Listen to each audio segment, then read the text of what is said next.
मी माझी भूमिका नेहमी मांडत आलोय की ओबीसीचं आरक्षण संपलंय आणि ओबीसीचे हक्क अधिकार या संविधानाने जे दिलेले होते ते पूर्णपणे संपुष्टात आलेले आहेत ही माझी भूमिका आहे। त्यांना जेवढा हवा आहे तेवढा कट पेस्ट करून 2-3 व्हिडिओचे भाग एकत्र करून तो व्हायरल केला। मी काय बोललोय त्यामध्ये त्यात एवढं लपवून छपवून बरं काय कायद्याने मी गुन्हा केला असेल मला फाशीची शिक्षा द्या ती भोगायला तयार आहे मी। वेगवेगळे प्रश्न आहेत या महाराष्ट्रामध्ये देशामध्ये, बेरोजगारांचा प्रश्न आहे, शेतमजुरांचा प्रश्न आहे, दूध उत्पादकांचा प्रश्न आहे। काहीतरी अजेंडे घ्या आणि अजेंड्यावर काम करा। लक्ष्मण हाकेला बदनाम करून 2 दिवस तुम्हाला पब्लिसिटी मिळेल, तिसऱ्या दिवशी तुम्ही कुठं जाल लक्ष्मण हाके तुमचा काय ब्रेड बटर आहे का?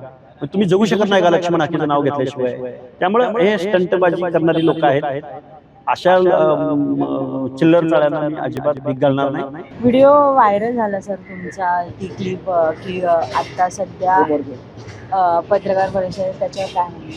हे बघा, तो व्हिडिओ व्हायरल झाला, तो पूर्ण जर व्हायरल केला असता तर मला त्याच्यावर सविस्तर माझी भूमिका मांडता आली असती। मी माझी भूमिका नेहमी मांडत आलोय की ओबीसीचं आरक्षण संपलंय आणि ओबीसीचे हक्क अधिकार या संविधानाने जे दिलेले होते ते पूर्णपणे संपुष्टात आलेले आहेत ही माझी भूमिका आहे।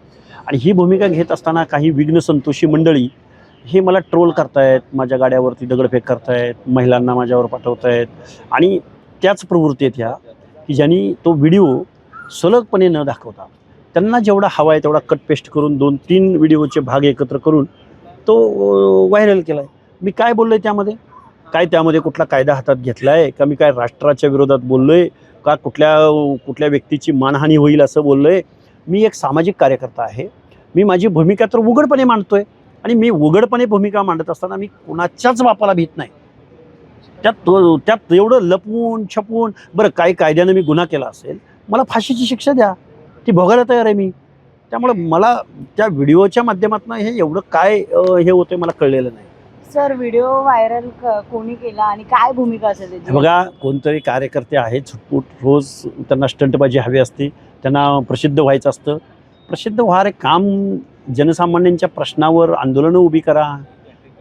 वेगवेगळे प्रश्न आहेत या महाराष्ट्रामध्ये देशामध्ये, बेरोजगारांचा प्रश्न आहे, शेतमजुरांचा प्रश्न आहे, दूध उत्पादकांचा प्रश्न आहे। काहीतरी अजेंडे घ्या आणि अजेंड्यावर काम करा। लक्ष्मण हाकेला बदनाम करून 2 दिवस तुम्हाला पब्लिसिटी मिळेल, तिसऱ्या दिवशी तुम्ही कुठं जाल लक्ष्मण हाके तुमचा काय ब्रेड बटर आहे का? तुम्ही जगू शकत नाही का लक्ष्मण हाकेचं नाव घेतल्याशिवाय? त्यामुळे हे स्टंटबाजी करणारी लोक आहेत, अशा चिल्लर चाळ्यांना मी अजिबात भीक घालणार नाही। आमचा ओबीसीचा लढा आम्ही पुढे कंटिन्यू करू।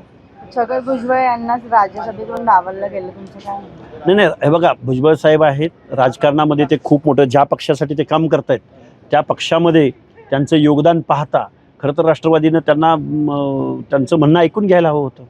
मी तर सर्वसामान्य आम्ही कार्यकर्ते आहोत, आमची लढाई वेगळी आहे, भुजबळ साहेबांची लढाई वेगळी आहे। एखाद्या पक्षासाठी जर भुजबळ साहेबांनी त्यांची हयात घालवली असेल तर त्यांना ते पद मिळायलाच पाहिजे ना, तो त्यांचा क्लेम आहे।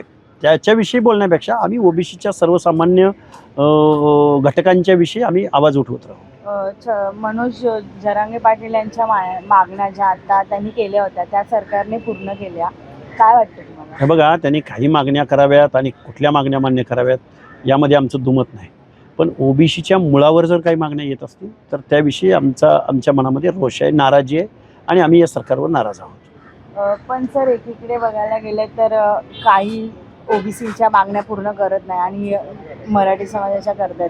याच्यावर ओबीसी शोषित आहे, वंचित आहे, डोंगरांगात राहतो, तो गाव कुसात राहतो, तो एकत्रित येऊ शकत नाही, तो राजकीय मोर्चा काढू शकत नाही, त्यामुळे ते बेदखल होत आहेत। हे साधं गणित आहे त्यामधलं। शेवटचा प्रश्न सर की काय म्हणजे सरकारकडून तुमच्या वैयक्तिक काय मागण्या आहेत? जसं की सरकारनं ओबीसीच्या हक्क अधिकाराचं संरक्षण करावं, सरकारनं SC STच्या जो काही कायद्यानं निधी आहे तो निधी डायल्यूट करावा आणि प्रभावी अंमलबजावणी करावी, ह्या भूमिका मांडणारा लक्ष्मण हाके। थँक्यू। महाराष्ट्रातील सर्व बातम्यांचे विश्वासार्ह व्यासपीठ, सकाळच्या सर्व सोशल मीडिया प्लॅटफॉर्मला लाईक, फॉलो आणि सबस्क्राईब करा। तसंच सर्व नोटिफिकेशनसाठी बेल आयकॉन प्रेस करायला विसरू नका।